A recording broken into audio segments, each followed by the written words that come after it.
Благодарам на репликата, почитуван министер. Околу пензиите. Рековте дека имате системско решение и го бевте дански, норвешки, не знам каков модел, некаков нов модел, и дека сте направили некаков голем бум. Во суштина, почитуван министер, го вративте решението на ВМРО ДПМН.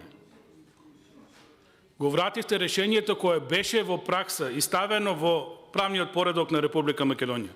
Зашто тоа не го кажете?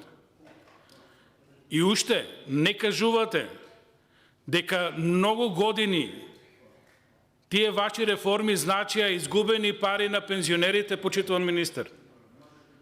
Вие тие пари ги наменивте за криминал и корупција, ги земавте од пензионерите, затоа што тие години имаа нереални пензии.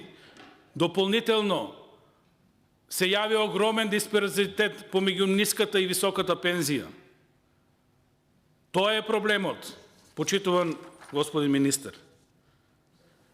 Велите пензиите растат. Зашто се пензионерите на улица, почитуван министер? Многу убаво живеат со тие пензии. Многу се задоволни.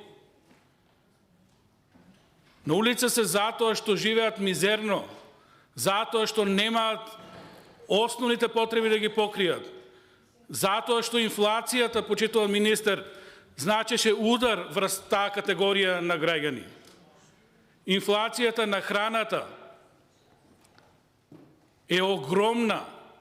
30 до 40% тие своите приходи ги дават за прехранување. Треба да го знаете тоа.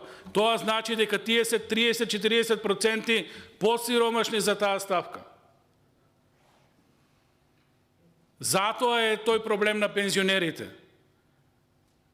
Вие имате закон, меѓутоа ние ќе донесеме нов закон со кој линеарно ќе ги дадеме тие 5000 денара затоа што го заслужуваат тоа нашите пензионери во Република Македонија.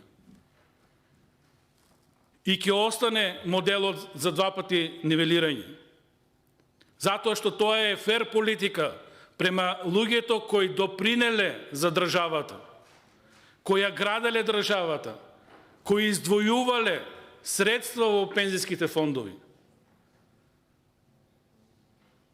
Затоа што реално луѓето со мали пензии, а тоа е огромна бројка, живеат лошо, живеат под сите можни достоинствени параметри. Во однос на данокот на добивка, само следете добри политики и ќе видите резултати. Точно е тоа што го кажавте, ако е регистрирана фирма во друга земја, нека се регистрира и во Македонија, ќе важи законот и за домашните фирми.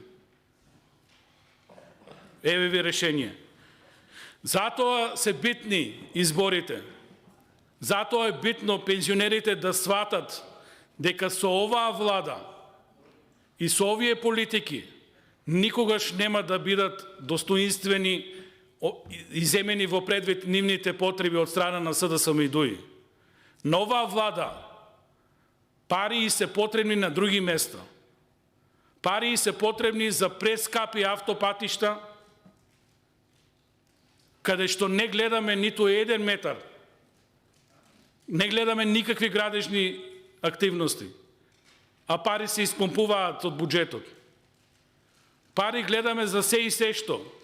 Гледаме за сите фирми во државата кои се блиски до СДСМ и ДУИ, грантови, било од стопанството, било од земјоделието, затоа што тоа е таа политика на одржување на олигархијата и на собствените богати чеда во приказната. Таа политика мора да заврши. Парите ќе дојдат во буџетот, криминалците ќе си ги вратат парите. Парите ќе одат кај граѓаните на Република Македонија. Тоа е исправен и правилен буџет. Тоа е правилна распределба. Благодарам. И благодараме на вас за реплика.